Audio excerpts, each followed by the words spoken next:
आज की इस क्लास में मुताला करेंगे बच्चों हमारी दरसी किताब जान पहचान के सबक नंबर 12 का, जिसका उन्वान है red cross society. Red cross society बच्चों, आपको ये एक जोड़ का निशान नजर आ रहा होगा। लाल जोड़ का निशान अस्पतालों के ऊपर, एम्बुलेंस के ऊपर, डॉक्टरों के ऑफिसों के बाहर या इनके खुद के अलग से ऑफिस आपने देखे होंगे, आपके सामने कभी ना कभी ये ज़रूर आया होगा। बच्चों, ये निशान खिदमत खल्क की पहचान है। ये बगैर किसी लालच के, बगैर कोई लेन देन के, ये निशान के लोग, ये निशान के साथ जुड़े हुए लोग खुदा की खल्क की खिदमत कर रहे हैं और खूब मेहनत के, खूब दिल लगा के खल्क की मेहनत करते रहे हैं। बच्चों, ये जो मिशन है रेड क्रॉस सोसाइटी, ये कोई आसान नहीं है, आसानी से नहीं बनी थी। ये बहुत मुश्किलात के बाद और बहुत सारी कोशिशों के बाद बनकर आई थी। फ्रांस का एक शहरी था जिसका नाम था जेन हेनरी डोनान, जिसने अपनी मेहनत से अपने ज़ाती नुकसानात के बावजूद भी इस मिशन को पूरा करने की ठान ली, खल्क की खिदमत करने की ठान ली और पूरी जुस्तजू कर दी। उसके लिए बर्बाद हो गया, तबाह हो गया, लेकिन अपनी तबाहकारियों को, बर्बादियों को इसने बिल्कुल भी ध्यान नहीं दिया, उनको साइड में छोड़ दिया और अपनी पूरी कोशिश लगा दी कि मैं लोगों की मदद कर सकूं और जिस तरह से हो सके उस तरह से मदद कर सकूं। और इसी शख्स की मेहनत के बाद वो मेहनत रंग लाई, इस शख्स की मेहनत रंग लाई और हमारे सामने ये रेड क्रॉस सोसाइटी सामने आई, जो किसी भी तरह की परेशानियों के अंदर, कहीं कोई एक्सीडेंट हो जाए, कोई खून खराबा हो जाए, कोई दूसरे ऐसे हालात दस्तयाब हो जाएं कि जो नहीं होने चाहिए थे, नासाजगार हादसे हो जाएं, उस वक्त ये रेड क्रॉस सोसाइटी वाले लोग वहाँ पहुँच जाते हैं। रेड क्रॉस सोसाइटी की एम्बुलेंस वहाँ पहुँच जाती है और उन मजलूमों को या उन परेशानी मुब्तला लोगों को सहारा देती है, आसरा देती है। आज हम इस सबक के अंदर इन्हीं लोगों के बारे में पढ़ेंगे। रेड क्रॉस सोसाइटी कैसे बनी, कैसे इसका ख्याल आया बनाने का, हेनरी डोनान ने कितनी मेहनत करी इसके लिए, उन सब का हम इस सबक के अंदर मुताला करेंगे। सबक को मैंने बच्चों 2 हिस्सों में तकसीम किया है। पहले हिस्से के अंदर हम रेड क्रॉस सोसाइटी जो सबक है हमारा, इसका मुताला करेंगे और दूसरे हिस्से के अंदर इस सबक से मुतालिक सवालात की मश्क करेंगे। तो हम शुरू करते हैं सबक का पहला हिस्सा, मिशन खिदमत खल्क। मिशन खिदमत खल्क। खल्क की खिदमत को मिशन बना लिया था हेनरी डोनान ने, और हेनरी डोनान फ्रांस के रहने वाले थे। ये आपको इनकी तस्वीर नज़र आ रही होगी।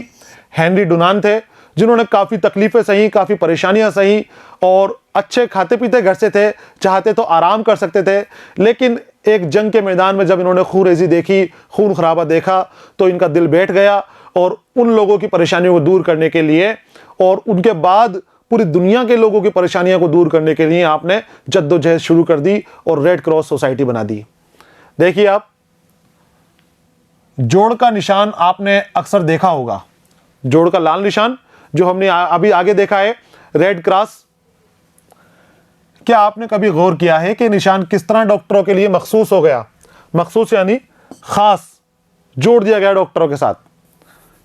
आप अस्पताल में अंदर ये रेड क्रॉस देखा होगा, कोई डॉक्टर वगैरह आपके आसपास रहते हो, नज़दीकी कोई अस्पताल हो, डॉक्टर हो, तो वहाँ पर एम्बुलेंस के ऊपर जो मरीज़ों को ले जाने वाली गाड़ी होती है उसे एम्बुलेंस कहा जाता है। एम्बुलेंस के ऊपर या डॉक्टरों की गाड़ियों के ऊपर या डॉक्टरों के घरों के आगे ये निशान लगा रहता है।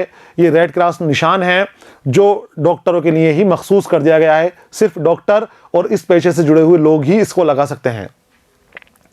ये भी जानना मुनासिब होगा कि किस तरह एक शख्स के जहन में खिदमत खल्क का जज्बा इदारे की शक्ल में बदल जाता है। और इस सबक में हमें यह भी बताया गया है कि एक शख्स के अंदर दिमाग में आया हुआ जज्बा वो पूरी दुनिया के लिए खिदमत खल्क का एक बड़े इदारे का नींव पड़ती है, बड़े इदारे की शुरुआत हो जाती है और बढ़ते बढ़ते दुनिया के हर गोशे में फैल जाता है, हर गोशे, हर हिस्से के अंदर फैल जाता है। आज रेड क्रॉस सोसाइटी सिर्फ इलाज का इदारा नहीं बल्कि इंसानी हमदर्दी और खिदमत का सबसे बड़ा अवामी मोर्चा है। आइए इस सोसाइटी और इसके क़याम करने वाले के बारे में बाज़ मालूमात हासिल करते हैं। मुख्तसर मालूमात यहाँ पर दी गई है जिसको हम हासिल करेंगे।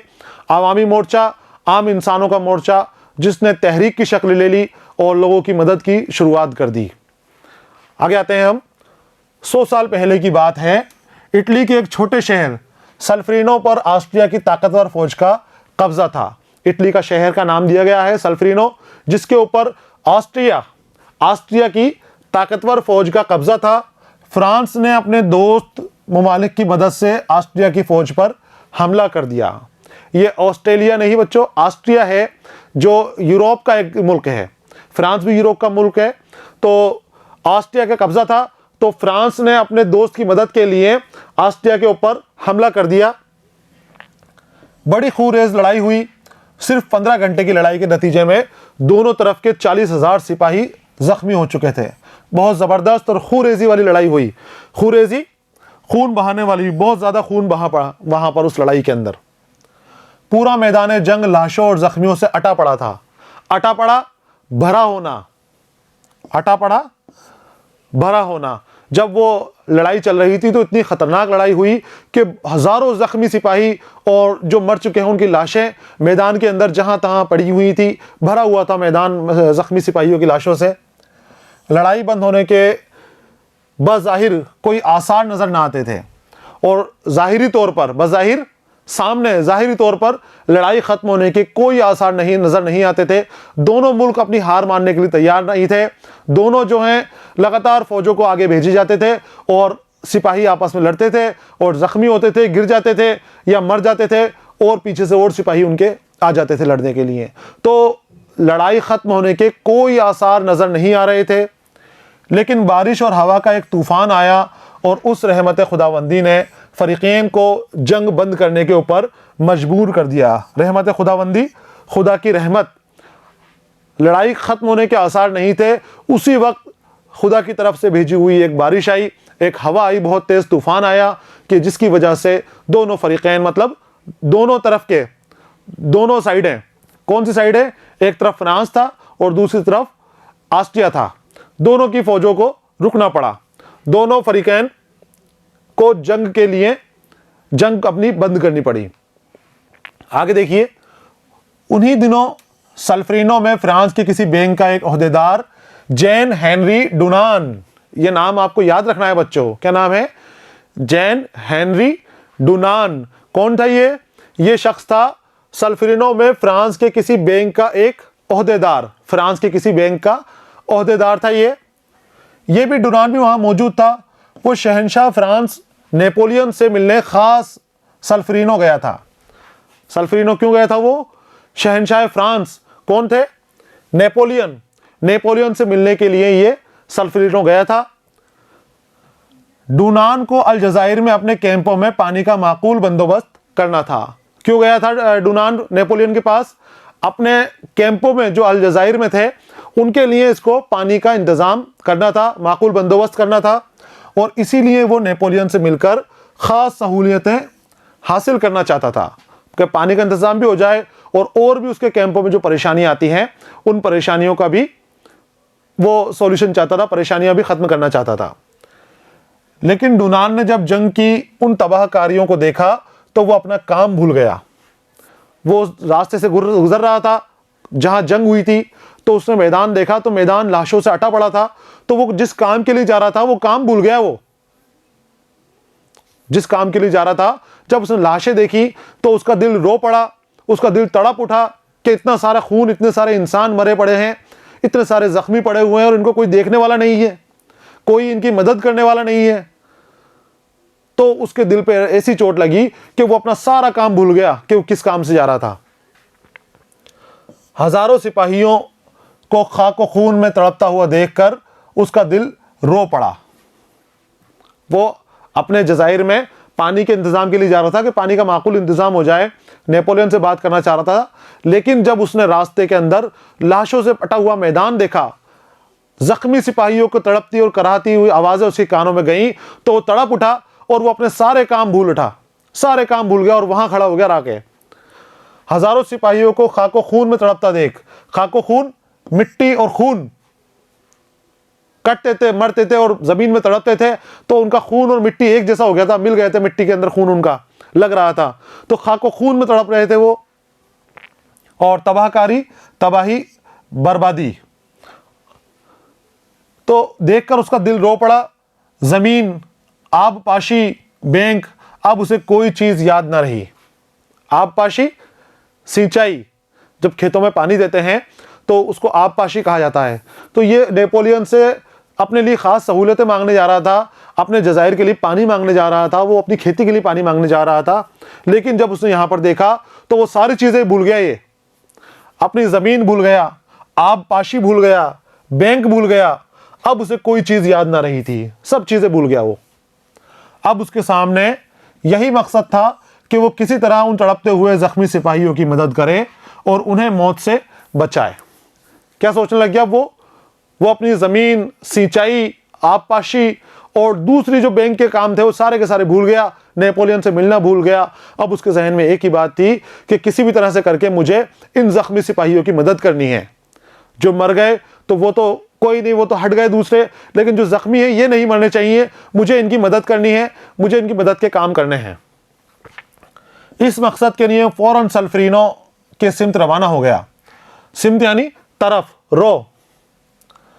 वहाँ और उसके करीब के गांव के लोगों से मिला, उन्हें इंसानियत, भाईचारे का वास्ता देकर और इस बात पर राज़ी किया कि ज़ख्मी सिपाहियों की खबरगिरी करने में उसका हाथ बटाएं। वो वहाँ से फ़ौरन दौड़ा जंग के मैदान से और पास के गांव के अंदर गया और वहाँ लोगों को बोला, समझाया, इंसानियत का, भाईचारे का, तमद्दनी का उनको वास्ता दिलाया और कहा कि चलो इंसानियत को आज मदद की ज़रूरत है, तुम्हारी मदद की ज़रूरत है। और उनको उनकी खबरगिरी के अंदर राज़ी कर लिया। खबरगिरी, देख रेख, जो घायल सिपाही थे, ज़ख्मी सिपाही थे, उनकी देख रेख के लिए उनको तैयार किया और अपने साथ लेकर आया।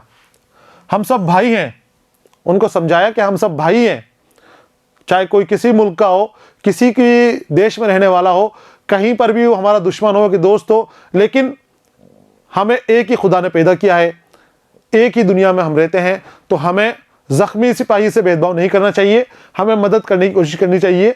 तो चलो हम सब भाई भाई हैं। डूनान के इस नारे ने आखिर लोगों के दिलों में मोहब्बत का जज्बा पैदा कर दिया।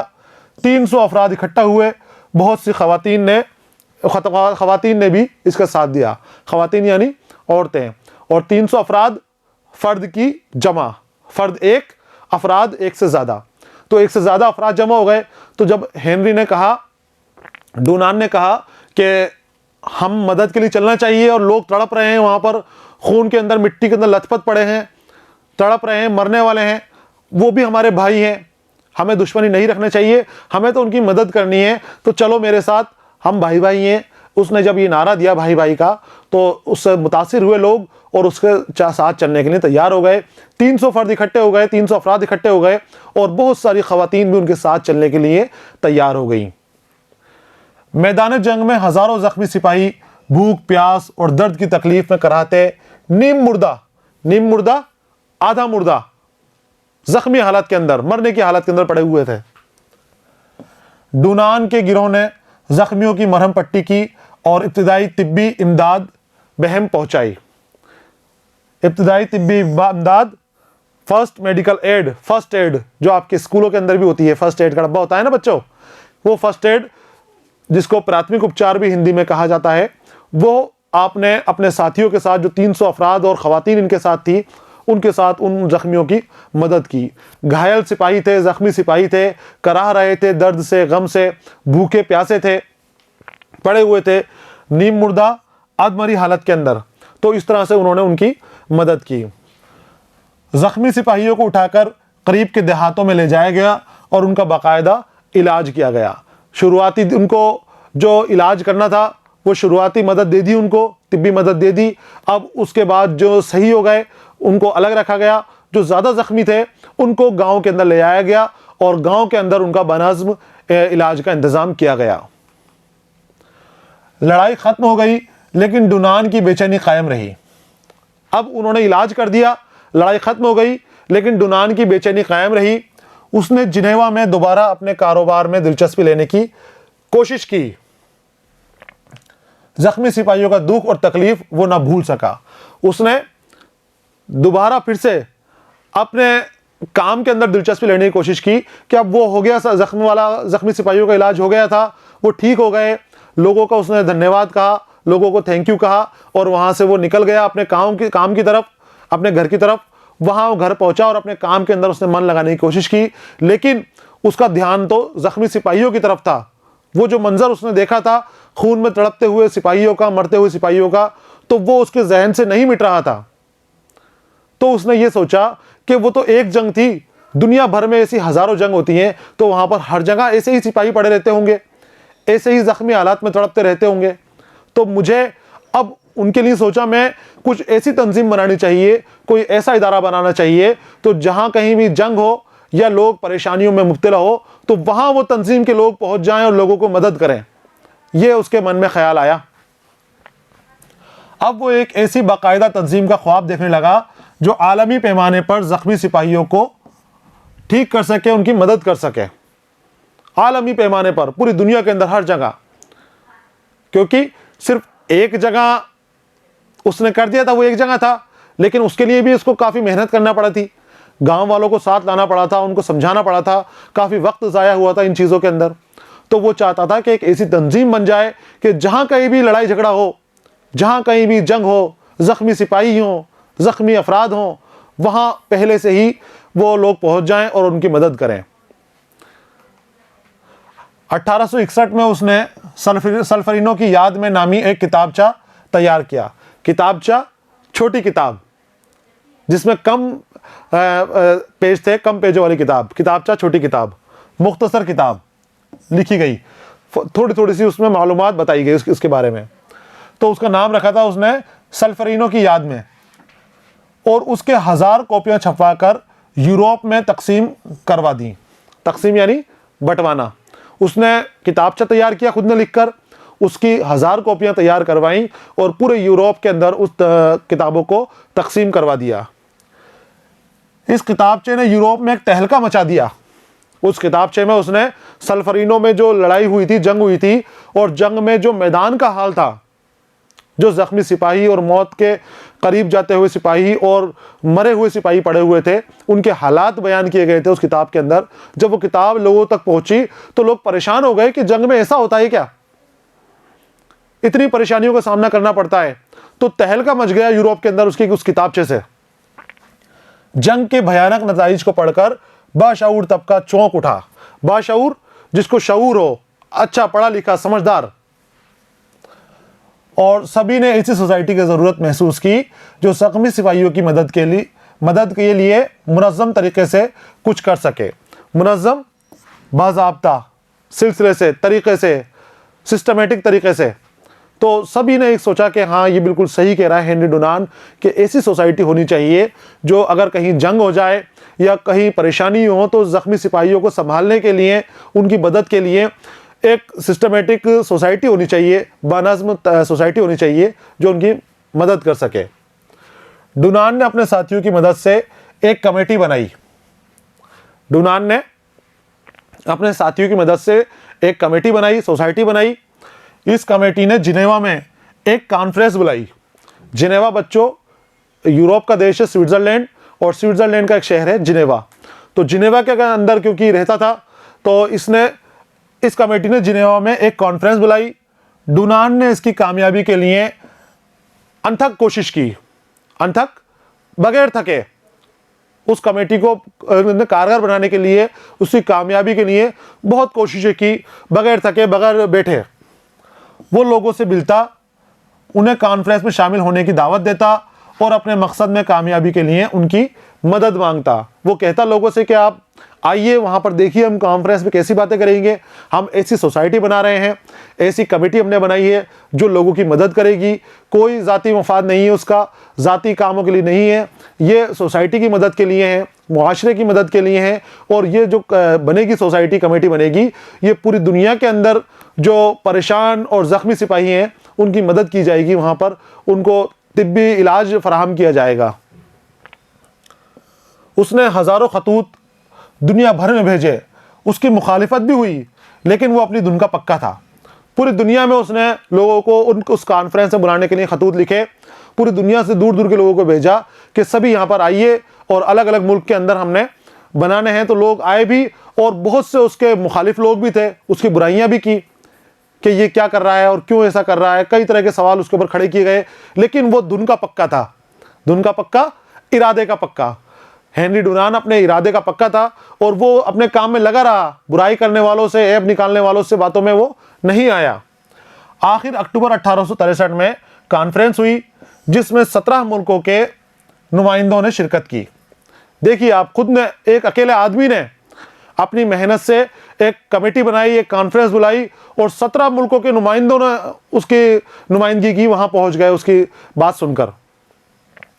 जलसे में सोसाइटी के अगराज व मकासद पर गौर किया गया। जलसे के अंदर जो सोसाइटी की गरज होगी, क्यों सोसाइटी बनाई गई है और उसके मकसद क्या क्या होंगे। मकासद यानी बच्चों मकसद की जमा, मकसद एक और मकासद एक से ज़्यादा। तो सोसाइटी के क्या, किस लिए सोसाइटी बनाई गई है, क्या क्या इसके मकसद होंगे, उनके ऊपर बातचीत की गई। उसके बाद जिनेवा की दूसरी मीटिंग में एक तजवीज़ मंजूर हुई, एक आलमी कानून बनाया गया। आज तक इस कानून की पाबंदी होती है।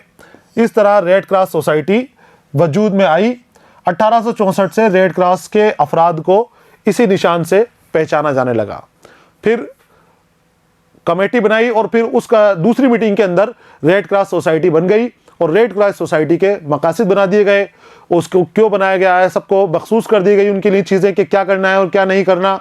उनके लिए एक आइन बना दिया गया, उस आइन के मुताबिक उनको काम करना था। और 1864 से वो जो रेड क्रॉस का निशान मैंने आपको बताया था, लाल जोड़ का निशान है, वो निशान उस सोसाइटी से जोड़ दिया गया, उससे मंसूब कर दिया गया कि ये लाल जोड़ का निशान ही इस सोसाइटी की पहचान है।